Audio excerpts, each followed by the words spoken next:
जब मैं 17 साल का था तब मैंने एक बुक में पढ़ा था कि यदि आप हर रोज़ ऐसे जिए जैसे कि ये आपकी ज़िंदगी का आखिरी दिन हो तो आप किसी ना किसी दिन सही साबित हो जाओगे। ये विचार मेरे दिमाग पर छा गया और तब से मैंने शीशे में खुद से ये सवाल किया है कि अगर ये दिन मेरी ज़िंदगी का आखिरी दिन होता तो क्या आज मैं करता जो मैं करने वाला हूँ। और जब भी लगातार कई दिनों तक जवाब नहीं में होता तब मैं समझ जाता हूँ कि कुछ बदलने की ज़रूरत है, कुछ नया करने की ज़रूरत है। स्टीव जॉब्स की इस स्पीच में बहुत ही गहराई है। अगर आप ये बात ध्यान से समझे तो ये बात आप में एक अलग ही ऊर्जा भर देगा। और इससे भी ज़्यादा ऊर्जावान उनके जीवन की कहानी है। ये एक ऐसी शख्सियत थी जिन्हें ना अपने पैसे से प्यार था और ना ही पैसा उनकी पहचान था, बल्कि लीक से हटकर सोचना तथा टेक्निक को नए रूप में परिभाषित करना उनके प्रबल व्यक्तित्व की विशेषता थी। लेकिन सवे स्टीव जॉब्स के लिए उनकी ज़िंदगी कभी आसान नहीं रही। उनका प्रारंभिक जीवन काफ़ी बूम और उथल पुथल से भरा हुआ था। बिना समय गंवाए हम उनके बारे में शुरू से जानते हैं। स्टीव जॉब्स का जन्म 24 फरवरी 1955 में कैलिफोर्निया के सैन फ्रांसिस्को में हुआ था। उनका वास्तविक नाम स्टीवन पॉल जॉब्स था, जो उनके गोद लेने वाले माता पिता क्लारा जॉब्स और पॉल जॉब्स से मिला था। दरअसल उनके वास्तविक माता पिता की आर्थिक स्थिति बहुत खराब थी और वह ये नहीं चाहते थे कि उनके बच्चे को भी अभावग्रस्त जिंदगी से जीना पड़े। इसलिए उन्होंने स्टीव को एक ऐसे दंपति को सौंपने का फैसला किया जो उनकी अच्छी परवरिश करे, उनको अच्छी शिक्षा दे सके। उनके पिता पॉल जॉब्स एक इलेक्ट्रिकल वर्कर शॉप चलाते थे, इसलिए स्टीव का ज़्यादातर समय अपने पिता की मदद करने में व्यतीत होता था। यही वो माहौल था जिसने उन्हें चीज़ों के नए रूप में जोड़कर बनाना सिखाया और फिर धीरे धीरे इलेक्ट्रॉनिक उनका शौक बन गया। प्राथमिक विद्यालय में 4 साल पढ़ने के बाद किसी कारण उनके पिता का दूसरे शहर लॉस एंजल्स कैलिफोर्निया में शिफ्ट होना पड़ा और यहाँ उनका दाखिला होमस्टेड माध्यमिक में करा दिया गया। यहाँ उनकी मुलाकात स्टीव वोजनिक से हुई, जो आगे चलकर एप्पल कंपनी में साझेदार भी बने।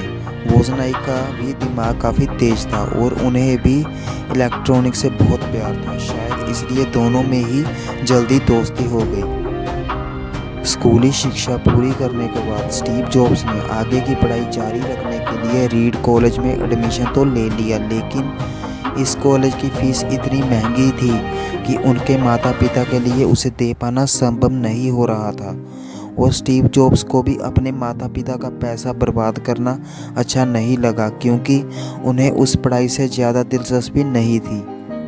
इसलिए 6 महीने बाद ही उन्होंने कॉलेज छोड़ दिया, जिसके बाद के आधिकारिक छात्र के रूप में वो केवल अपने मनपसंद विषय कैलीग्राफी की क्लास लेने लगे। ये एक ऐसा समय था जिससे स्टीव के पास बिल्कुल भी पैसे नहीं होते थे, यहाँ तक कि अपने हॉस्टल के कमरे का किराया भी नहीं दे सकते थे, जिससे वो अपने दोस्त के कमरे में फर्श पर सोते थे और खाना खाने के लिए हर रविवार 7 मील दूर पैदल चलकर मंदिर जाते ताकि हफ्ते में एक बार पेट भर खाना खा सकें। उसके बाद 1972 में जॉब्स को अपनी पहली नौकरी एक वीडियो गेम्स बनाने वाली कंपनी अटारी में मिली।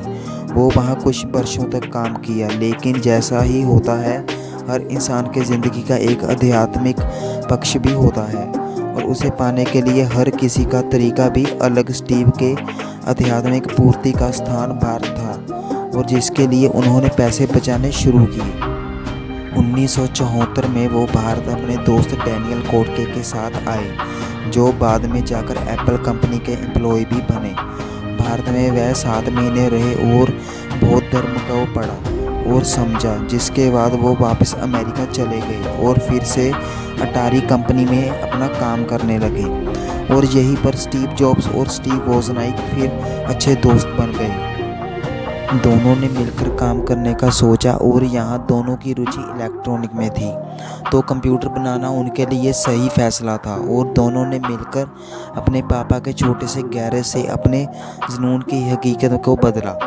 इस तरह स्टीव जॉब्स की उम्र 21 साल की थी और इस काम को आगे बढ़ाने के लिए उन्हें एक इंटेल कंपनी को रिटायर इंजीनियरिंग के सहरोसी प्राप्त हुई और काफ़ी मेहनत के बाद उन्होंने अपना पहला computer San Francisco computer club में पेश किया, जिसे लोग ने खूब पसंद किया। जिसके बाद 12 दिसंबर 1980 को पहली बार कंपनी का आईपीओ बाजार में उतारा गया, जिससे एप्पल एक सार्वजनिक कंपनी बन गई और एप्पल के इस आईपीओ ने विश्व के किसी भी कंपनी से ज़्यादा लगभग 300 व्यक्तियों को रातों ही रातों करोड़पति बना दिया। उसके बाद जब एप्पल थर्ड और लीसा डेस्कटॉप बाज़ार में लॉन्च हुआ तो लोगों ने उन्हें ज़्यादा पसंद नहीं किया और कंपनी घाटे में चली गई और दुर्भाग्य से इसका जिम्मेदार स्टीव को ठहराया गया और 17 सितंबर 1985 में कंपनी के बोर्ड ऑफ डायरेक्टर ने स्टीव को कंपनी से निकाल दिया, जिसके बाद वो टूट गए थे। असफलता उन्हें खा जा रही थी, लेकिन उन्होंने हिम्मत नहीं हारी और अपना नेक्स्ट नाम की कंपनी और उस कंपनी से उन्होंने इतने पैसे कमाए कि 1986 में $10 मिलियन में एक ग्राफिक कंपनी खरीद ली, जिसका नाम उन्होंने पिक्सर रखा, जिसमें उन्होंने अच्छी सफलता हासिल की। और इधर स्टीव जॉब्स के बिना एप्पल कंपनी घाटे में चल रही थी। तब एप्पल ने $477 बिलियन में नेक्स्ट कंपनी को खरीद लिया और स्टीव जॉब्स इन नए एप्पल के सीईओ, जिसके बाद उन्होंने एप्पल के अनोखे प्रोडक्ट निकाले जैसे आईपैड, आईट्यून्स और 2007 में एप्पल का पहला मोबाइल फ़ोन निकाला, जिसने मोबाइल फ़ोन के बाज़ार में क्रांति ला दी, जो आज भी लोगों के दिलों में छाया हुआ है। 5 अक्टूबर 2011 को मात्र 56 वर्ष की आयु में कैंसर की बीमारी के चलते उनका निधन हो गया और अगले ही दिन कैलिफोर्निया के राज्यपाल द्वारा उस दिन को स्टीव जॉब्स डे के रूप में मानने की घोषणा कर दी गई है। थिंक डिफरेंट ये स्टीव का मूल मंत्र था। इतना छोटा सा शब्द है, लेकिन कितने गहराई से लगे हुए इसी शब्द के भरोसे उन्होंने उद्योग जगत को बदला।